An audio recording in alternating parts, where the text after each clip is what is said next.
2018. You were here with Eddie Temple Morris, and he asked you this question. I wanted to get your take on Liam is just so obsessed by Oasis reforming, and it seems to me, from where I'm sitting, to be unhealthy and unnecessary.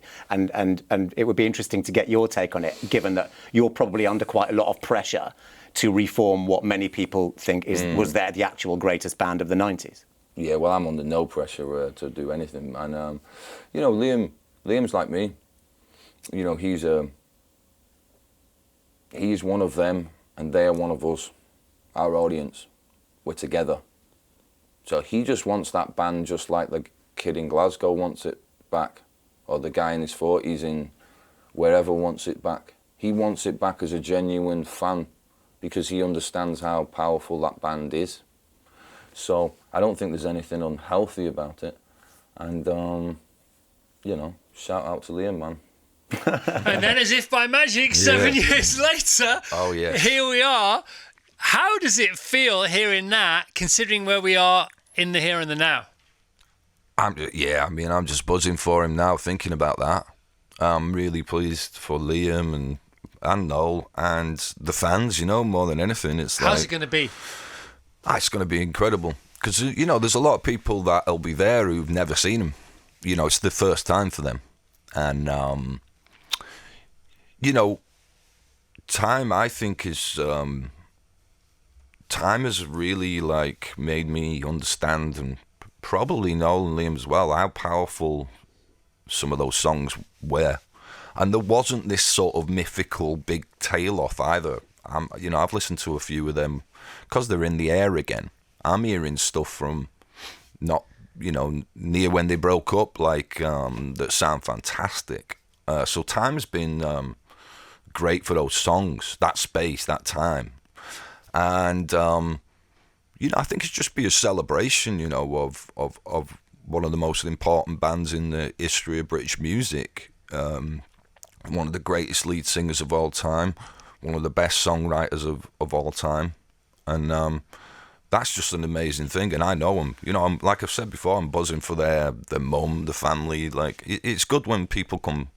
It's just a refreshing change in this world when things come together and happen in a positive way, you know what I mean? Yeah. It's worth celebrating. For people just tuning in now, they may not be aware of the fact you're sharing a bill with them because you're so modest you don't even mention that. Nah, So how did that work? Was it a call? Was it a text? What happens? Yeah, well, I didn't hear anything for a while, but I believe what happened was Liam suggested it and Noel agreed, and that was that.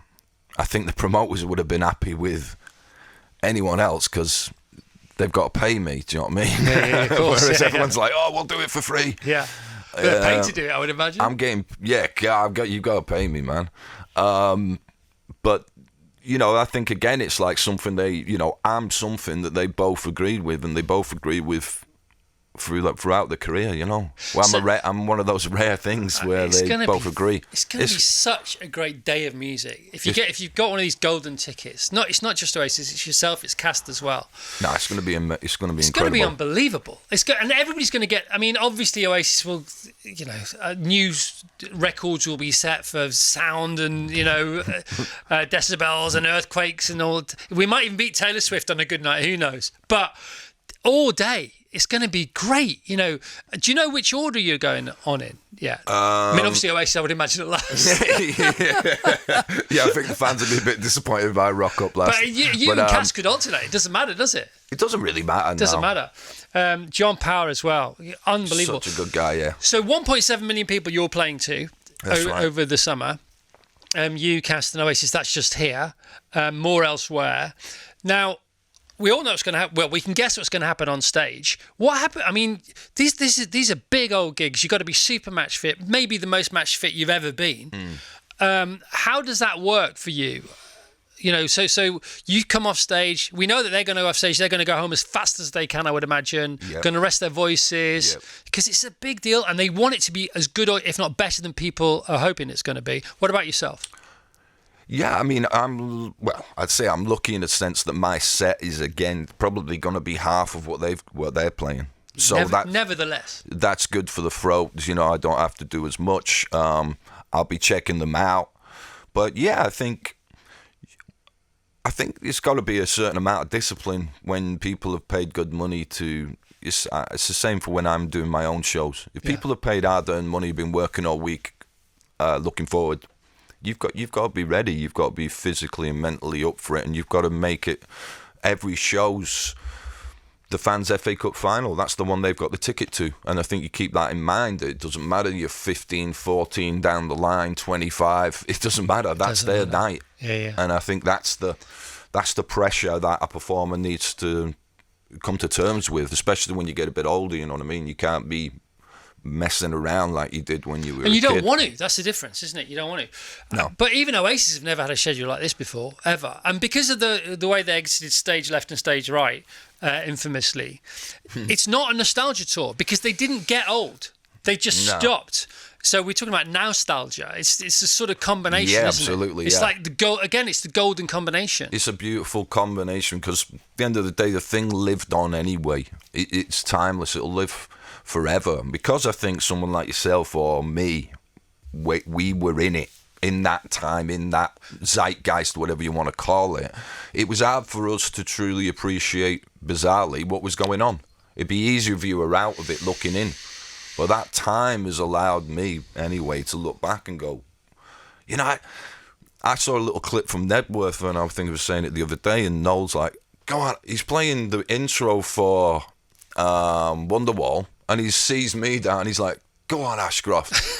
But at the time, that was just normal. Could you remember that? Yeah. No, I saw it on the for the first time. Yeah. I saw it, and I remembered it. Yeah. I saw it on YouTube, All and right. I'm like, oh my God, but at the time that had been just totally normal. Yeah. You know, for me. It was normal. Yeah, everything fantastic was just normal. Yeah. Of course it was normal that we went on and so, you know, that we started off together in these tiny little on the toilet circuit, as they used to call it, and ended up, you know, but it's not actually that normal for people who know each other from that kind of area, like, to become, you know, individually biggest band in the world at the time. Yeah. You know, if the Verve had carried on after Urban Hymns, undoubtedly we were going to be, you know, we would have won the Grammy for the album and all that business. I've still got my little medal there for the you even get a little medal with the Grammys when you get nominated, but because we kind of already split up,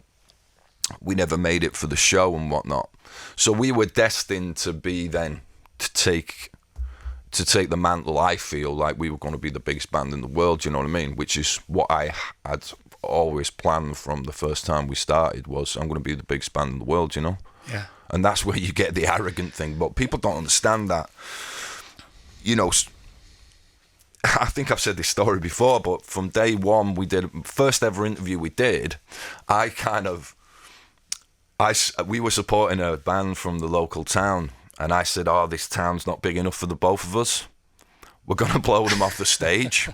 And I think this was like a charity gig. And the guy rang me from the band. He's like, what are you doing? Why? And there probably wasn't, but it was so like... It's not personal. Yeah, it's so like a boxing promoter type mentality that I had. Yeah. Of getting us out there. Yeah. There was this weird competitive streak of whoever played with us, we needed to blow them off the stage. That's the way it is. And then when you come from that, you can obviously be perceived as arrogant, but without that, then you're just going to disappear into the mass of all the other stuff, you know what I mean? You have to be, certainly if you're the lead singer, the vocalist, the guy doing interviews, it was up to me to kind of project this thing. Yeah. But I believed it. And, you know, you don't often get the validation. You don't often really, you know, you get a lot of loudmouth idiots, but they don't often do it. You know, and thank the Lord we did, and I did do something and backed it up a little bit, you know what I mean? I think more than that, mate. Virgin Radio.